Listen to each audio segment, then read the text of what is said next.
यो चाहिँ हो हाम्रो दार्जिलिङको रक गार्डन।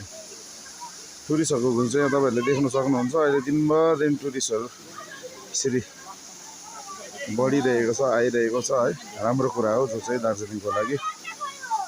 बाटो यस्तो दर्शकवृन्द, यो रक गार्डनमा म चाहिँ ढुङ्गाको माथि चढिरहेको छु होइन। यहाँबाट चाहिँ चारैतिर यसरी मजाको देखिन्छ होइन कि टुरिस्टहरू तलतिर बसिरहेको छ हो। अनि यहाँबाट चाहिँ हेभी भिड रहेछ नि त फेरि। लडेन चाहिँ सिधै तल हो, सिधै तल बाटोमा पुगिने।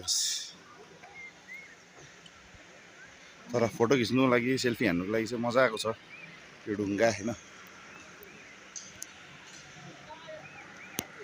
त तपाईँहरूले कलकल आवाज तपाईँहरूले सुनिरहनु भएको छ होला। आज भने चाहिँ म रक गार्डनको भिडियोहरू सुट गरिरहेको छु है। अनि अहिले म भने चाहिँ एकदम रक गार्डनको माथिको टपको फल्समा आइरहेको छु। तपाईँले हेर्न सक्नुहुन्छ यसको दृश्य।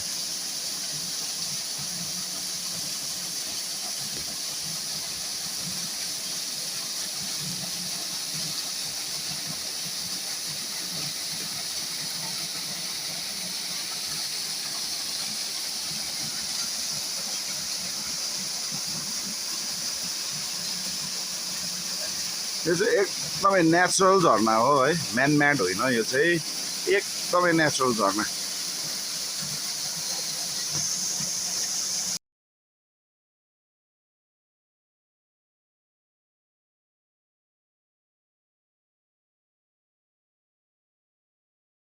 गाडी मात्रै चलाएर हिँड्ने है, बेला बखत यसो हिँडेर आउनु पनि स्वाद पाउँदो रहेछ है। यही रक गार्डनदेखि तल गेटदेखि टुप्पोको झर्नासम्म आएको है, मजा लाग्यो। हल्का पसिना पनि आएको छ होइन। यो चाहिँ एकदम टपको झर्ना होइन, मजाको रहेछ क्या, मन पर्यो होइन। स्वागत छ टुरिस्टहरूलाई होइन। टुरिस्टलाई मात्रै के र, हाम्रो लोकलहरूलाई पनि स्वागत छ होइन। आउनुहोस्, यस्तो सुन्दर झर्नाको दृश्यहरू अवलोकन गर्नुहोस्। Most welcome. अनि मेरो भिडियोलाई लाइक, सेयर, कमेन्ट्सहरू पनि गरिदिनुहोस् होइन। यही आशा राख्दछु तपाईँहरूमा।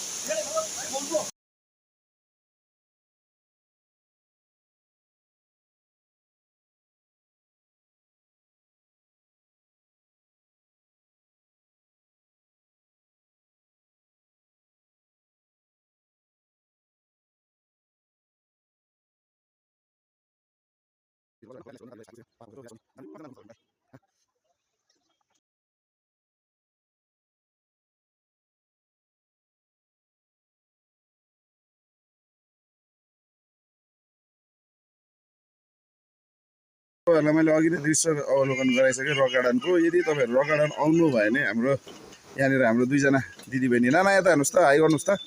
दुईजनाको मोमो, मिठो मिठो मोमोहरू खानु चाहिँ नबिर्सिनुहोस् होला। ऊ अर्को त यता बिजी हुनुहुन्छ खानुमा। हाई गरिदिनुहोस् त। बस के पाउँछ अरे नाना भन्नु त? मोमो, ल ल